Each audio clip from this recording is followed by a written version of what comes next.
Yes, mambo vipi? Hii ni Icon TV.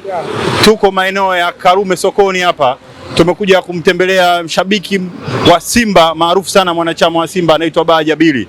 Kubwa ni kuhusu usajili wa klabu ya Simba na kuelekea tamasha kubwa la kitaifa la Simba Day. Niko naye hapo upande wa kushoto Bajabili. Bajabili, mambo vipi? Poa, inakuaje? Shwari kaka. Namshukuru Mungu.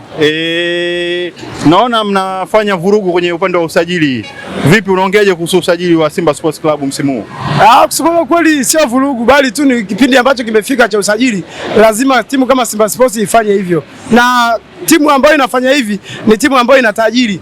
Ukiwa na tajiri kama Mo Dewji, ukiwa na msemaji wa CAF kama Ahmed Ally, unaweza kufanya fujo zote mjini kwa sababu hela ipo. Sababu tajiri anatoa kwenye mfuko wa shati anampa mchezaji. Kwa hiyo hizi vurugu sio kama tunafanya kwa kupenda. Tunafanya kwa sababu tunaye bosi ambaye anatoa hela, na Simba Sports iko kwa ajili ya kumlinda bosi ili aende akasajili wachezaji wakubwa, wachezaji wazuri ili tule nao kimataifa, tukaangalie je, usajili huu huko tunakoelekea tutafanyaje? Kwa mimi nina imani kabisa hizi fujo ambazo tunazifanya sisi ni kwa sababu ya hela yetu, kwa sababu kuna timu nyingi Tanzania, kuna vilabu vingi, lakini haviwezi kufanya fujo hii kama huna hela. Lakini kwa Simba Sports hizi fujo tunazifanya kwa sababu tuna nini? Tuna cash. Kwanza tuna bilioni 20 ya uwekezaji, lakini pia wanachama wa Simba na washabiki wa Simba wananunua tiketi kuingia uwanjani, hajawahi kuwekewa bure hata siku moja. Kwa hiyo mimi nina imani tu ni hii hela ambayo tunayo ndio inatupa jeuri ya kufanya fujo mjini, kumsajili mchezaji yote ambaye tunamtaka sisi. Na ndio maana mpaka sasa Simba imesajili wachezaji wenye majina tofauti na Yanga Afrika. Mimi nimesajili wachezaji wa kawaida, lakini Simba imesajili wachezaji wenye majina, wengine imenunua. Daza kutoa mchezaji Azam FC sio mchezo.